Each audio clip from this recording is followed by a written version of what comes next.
Hello students, आप सभी को जो सूरदास का चैप्टर है क्लास 10 के लिए क्षितिज से, तो पहले सूरदास का परिचय देखते हैं, इसके बाद उनके पद को देखेंगे। सूरदास का जन्म स्क्रीन पे जो दिख रहा है आप देख सकते हो। सूरदास का जन्म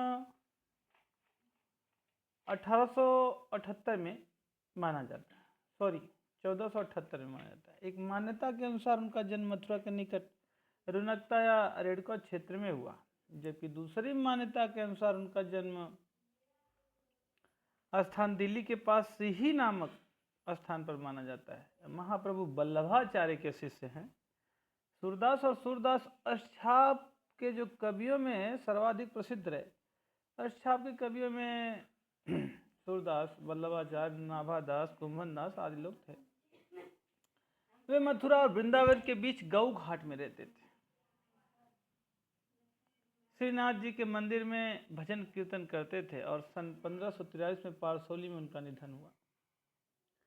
1583 में 1583 जो संख्याएं हैं उसमें जो जब 1478 में जन्म हुआ और 1583 में मृत्यु, ये ध्यान रखिएगा। फिर से एक बार इसलिए दोहरा दिया कि कभी गलती हो तो उसे आप जान पाओ, सुधार लो। उनके 3 ग्रंथ, एक सूरसागर, दूसरा साहित्य लहरी और सूर सारावली। में सूरसागर ही सर्वाधिक लोकप्रिय हुआ। खेती और पशुपालन वाले भारतीय समाज का दैनिक अंतरंग चित्र, यानी रोजमर्रा का जो आंतरिक जीवन जो चर्चा थी उसका चित्र प्रस्तुत किया, और मनुष्य की स्वाभाविक वृत्तियों का चित्रण सूर्य की कविता में मिलता है। सूर्य वात्सल्य और श्रृंगार, तो ये रस की चर्चा कर रहे हैं। वात्सल्य के सम्राट कहे जाते हैं सूरदास, क्योंकि उन्होंने भगवान कृष्ण की बाल लीलाओं का और माता यशोदा का श्री कृष्ण के प्रति जो वात्सल्यता है, जो प्रेम है माता और पुत्र का, उसको बड़ा सुंदर और सहज रूप में प्रस्तुत किया है अपने पदों में। श्रृंगार के श्रेष्ठ कवि माने जाते हैं। वात्सल्य और श्रृंगार दोनों ही रस हैं।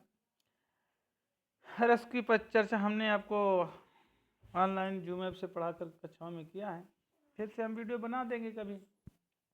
फिलहाल इस वीडियो में इनके पद को देखना है और उनका जीवन परिचय। कृष्ण और गोपियों का प्रेम सहज मानवीय प्रेम की प्रतिष्ठा करता है।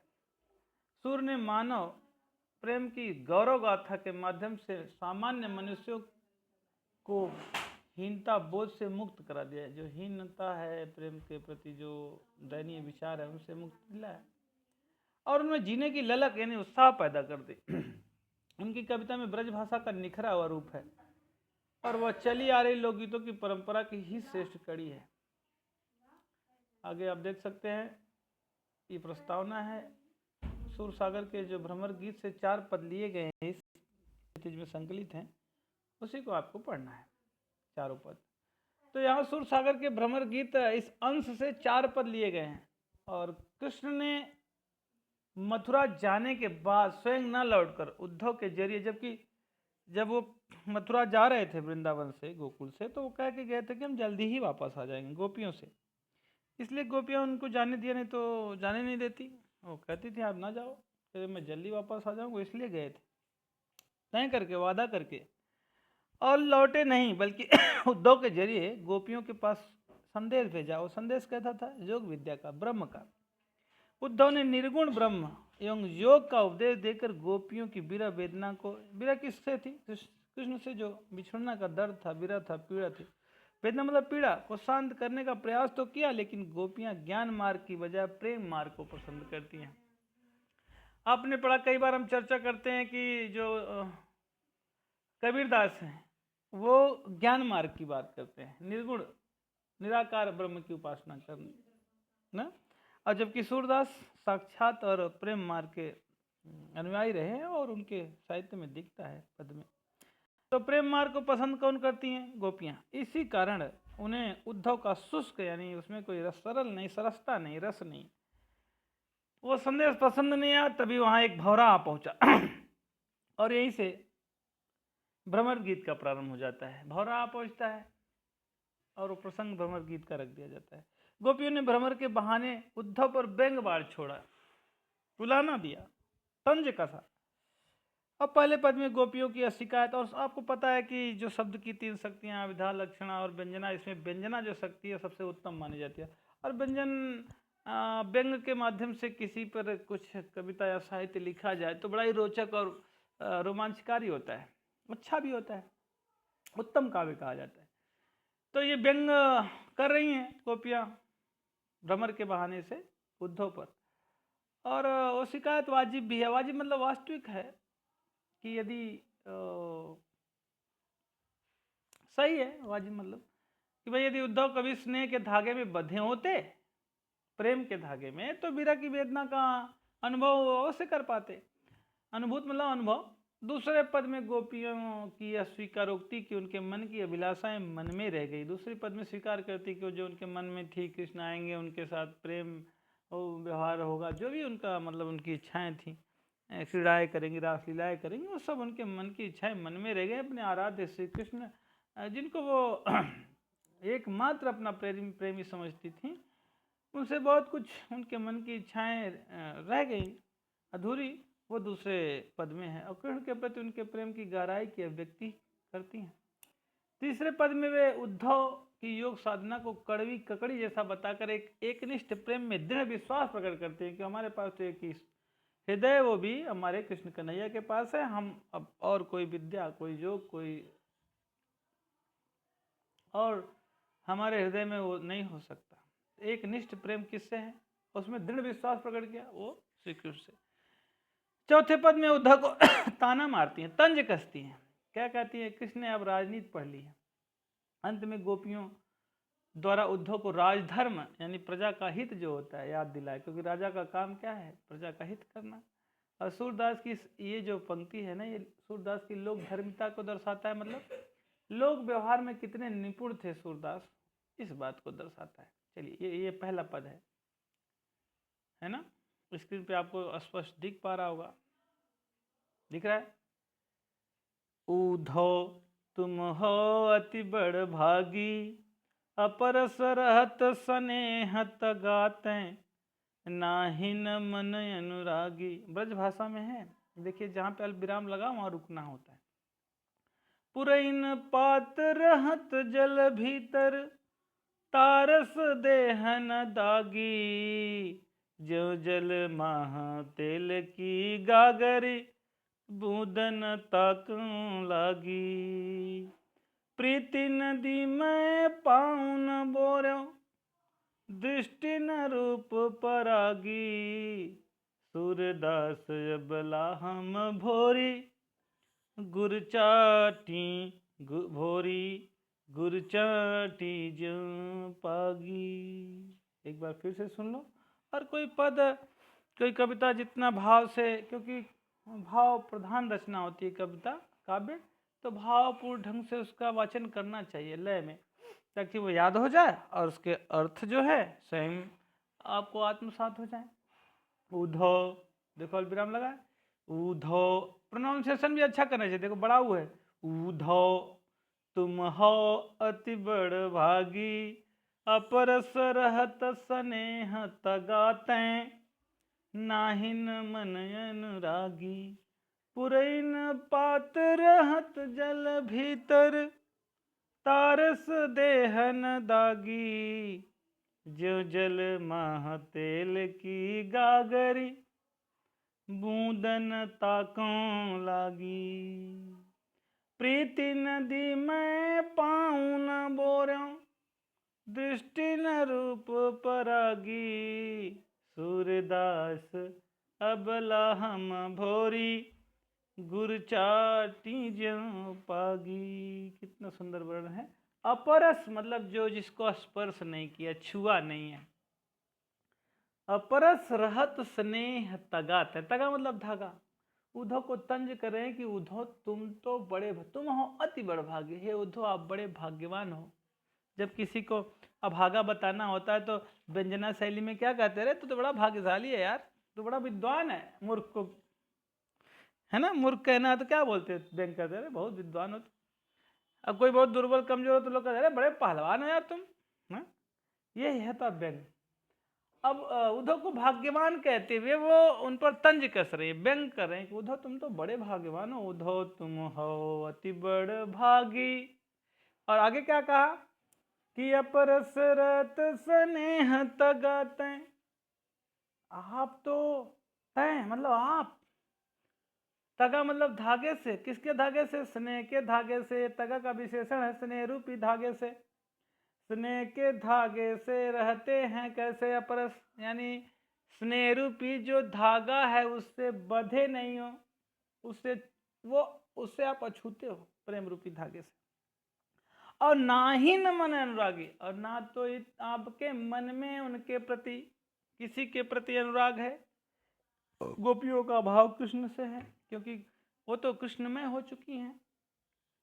अपुरैन पात रहत जल भीतर, एग्जाम्पल दे रहे, दृष्टांत अलंकार है, कह रहे कैसे कैसे तुम अछूते रह गए हो उस कृष्ण कन्हैया के प्रेम से, प्रेम रूपी धागे से बंधे नहीं हो, और ना ही तुम्हारे मन में अनुराग है। कह रहे कैसे? वैसे कैसे? पुरैन पात रहत जल भीतर, यानी जो पुरैन मतलब कमलनी, कमलनी का जो पत्ता है ना, रहत जल भीतर, जल के भीतर ही रहता है, लेकिन तारस देहन दागी, ता मतलब उसके पुरैन के पत्ते के ऊपर कोई भीगा मतलब दागी नहीं लगती। देह मन दागी मतलब जो पुरैन का कमलनी का पत्ता होता है जल में तो रहता है, लेकिन जल में भीगा सा नहीं नजर आता है।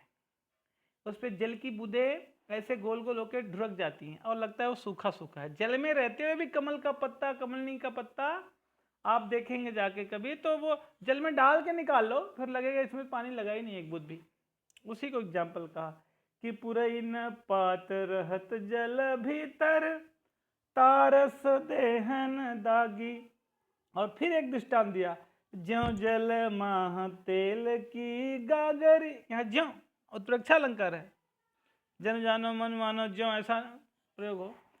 ज्यों जल माह तेल की गागरी बूदन ताको लागी, जैसे जल की गगरी हो, सॉरी तेल की गगरी हो और उसे जल में डाल दिया। जल माह मतलब जल में, माह मतलब में। ज्यों जल माह तेल की गागर, जैसे जल में तेल की गगरी होती है, बूंद न ताको लागे, उसको जल की जो बूंद उसको नहीं लगती, वो भीगती नहीं है, उसमें से बूंद टिकता नहीं है जल का, वो फिसल जाता है। और इस लौकिक जीवन में एग्जाम्पल देखो, जहाँ कहीं आयली आयली होगा जल नहीं टिकता। अब पहले तेल लगा के अपने शरीर में स्नान करो, लगेगा कभी हमने स्नान ही नहीं किया, मतलब उतना ढंग से आपका शरीर गीला नहीं होगा और जल्दी से पानी नीचे गिर जाता है। उसी तरह का एग्जाम्पल है ये। और ये क्यों कह रही हैं?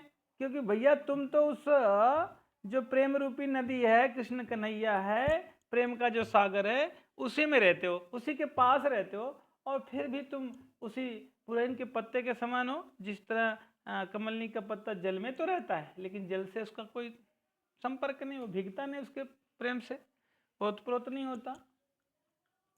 और तुम और इसी तरह जैसे तुम कृष्ण कन्हैया के पास रहते हुए उस परमात्मा से, उस अपने आराध्य से प्रेम के धागे से जुड़े नहीं हो, यही बात कह रही है। और कह रही है अगली लाइन, प्रीति नदी में पाँव न बोर। प्रीति नदी में कौन सा अलंकार? रूपक अलंकार। उपमेय में उपमान का अभेद आरोप कर देते हो। अलंकार पढ़ाया था तो आपको बताया था। प्रीति नदी, नदी कैसी है? प्रीति रूपी नदी है, यानी प्रेम की नदी है। प्रेम को ही, प्रीति को ही नदी मान लिया है ना, प्रीति नदी। तो प्रेम रूपी नदी में पाँव न, अपने प्रेम रूपी नदी में आपने तो कभी जल पाँव ही नहीं डाला। और दृष्टि न रूप परागी, और ना ही देखी और ना ही उस रूप का अपने मन में, अपने आँखों में बसाया उस रूप को। कभी प्रेम की नदी में आपने कभी पाँव नहीं बोलने का मतलब कि आप कभी किसी अपने आराध्य से, यानी कृष्ण कन्हैया से, प्रीति रूपी जो नदी है उसमें आपने स्नान नहीं किया, उसमें अपना पैर नहीं डाला, और ना ही दृष्टि मतलब देखना, ना रूप पर आगे, ना ही आपने ध्यान से देखा, और ना ही उसके रूप को अपने आंखों में बसाया, उसके रूप पर आप आकृष्ट हुए। सूरदास अबला हम भोरी कुरचाटी ज्यों पागी। सूरदास कहते हैं गोपियों के माध्यम से कि हे उद्धव हम अबला, अबला मतलब जिसके पास बल ना हो, कम बल वाली हो उसे अबला, हम भोरी भाली हैं और गुड़ चाटी जो पागी, जैसे भोली भाली चींटियां होती कहीं गुड़ या चीनी का वो पड़ जाता है उसमें चिपक जाती है, जान भले ही चला जाए लेकिन उससे छोड़ती नहीं है। उसी तरह हम भी कृष्ण के प्रेम में चींटी की ही तरह चिपक गई हैं। अब जान चला जाए लेकिन वो प्रीति, उस प्रेम से हम दूर नहीं हो पाएंगे। गुरु रूपी प्रेम है और चींटी रूपी कौन है? गोपियां हैं। जैसे चींटी गुड़ चाटी जो पागी, गुड़ में चिपक जाए उसे चाटने लग जाती तो उसी में ज्यों पागी मानो समा जाती हैं। अब फिर वहां से हटा देखो मर जाएंगे लेकिन हटेंगे नहीं, फिर वहीं जाएंगे। इसी तरह गोपियां भी कृष्ण के प्रेम में क्या है? लीन है और करे है उद्धव। उसी तरह हम भोली भाली जो गोपियां हैं, जो शक्तिहीन अबला गोपियां हैं, सीधी सादी कृष्ण के प्रेम में चींटी की तरह, जैसे चींटी गुड़ में लिपट जाती है, जीवन चला जाए लेकिन नहीं छोड़ती, उसी तरह हम भी कृष्ण के प्रेम में ही अपना जीवन न्यौछावर कर देंगे। हम उन्हीं से एकमात्र प्रेम करते हैं। हमें जोग संदेश अच्छा नहीं लगता। अगला पद देखिए, दूसरा। आशा आप समझ पाए होंगे, वीडियो लंबी भी हो रही है फिर भी। मन की मन ही माझ रही, पहली पंक्ति, मन की मन ही माझ रही, कहिए जाय कवन पे उधो, नाही परत कही अवध आधार आस आमन के, तन मन बिथा सही, अब इन जोग संदेशन सुन सुन, बिरहन बिरह दही, चाहते होते गुहारी जितहि तै, उततै धार बही, सूरदास अब धीर धरै क्यों, मर जादा न लही। मन की मन ही माज रही। गोपियां उद्धव से कह रही, हे उद्धव, पहले तो हमारे मन में बहुत कुछ था, अपने कृष्ण कन्हैया के प्रति इतना प्रेम था, हमने बहुत सारे सपने देखे थे, मन मन में क्या क्या जाने सोचा था, वो सब मन का जो सोचना था वो मन में ही रह गया। क्यों? और कुछ कहते ही नहीं बनता, ना ही परत कही, कहिए जाए कौन पे उधर, क्या जाके उनसे हमारा संदेश कहेंगे, अब कुछ कहते ही नहीं बनता। क्यों? कि अवधि आधार आस आवन की, ये जो जीवन की जो आशा है वो इसलिए है कि आएंगे। अवधि आधार, अवधि मतलब समय, आधार है आस माने आशा, आवन की माने आने की। किसके आने की?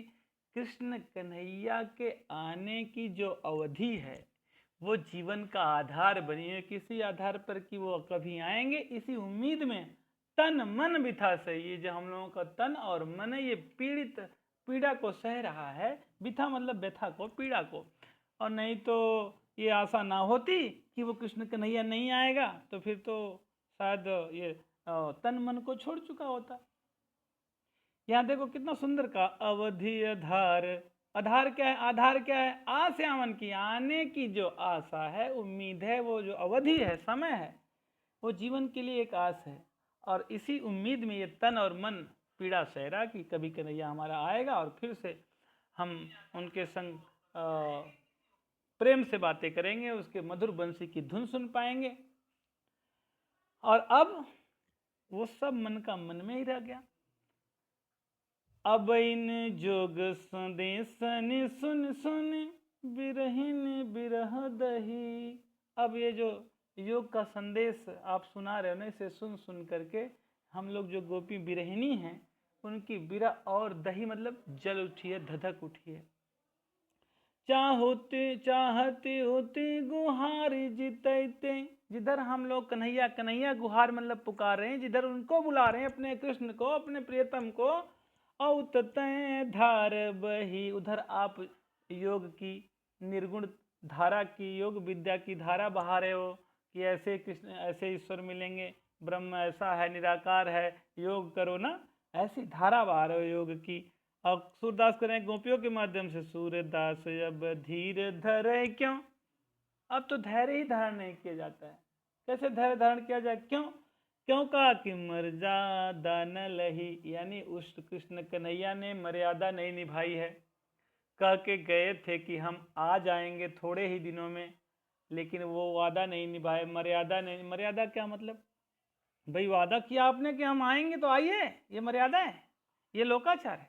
यदि आपने कहा नहीं तो ठीक है, लेकिन आप कह के गए थे कि हम एक दिन आएंगे और आप जाके वहाँ से बदल गए और वहाँ से जो संदेश पठा रहे हैं, तो वही गोपियाँ करें, ये मर्यादा नहीं है, मर्यादा का उल्लंघन है।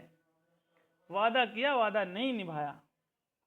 चलिए तीसरा पद देख लेते हैं। नहीं, दो ही पद, आप पहले इसका अर्थ देख लिया आप लोगों ने, वाचन भी अच्छे से करिए, जहाँ पे अल्पविराम में रुक के इसे लर्न करिए। आज की वीडियो में बस इतना ही, दो पद और कभी अगली वीडियो में, नहीं तो ज़्यादा हो जाएगा, शायद वीडियो लंबी हो जाएगी। ठीक है, थैंक यू।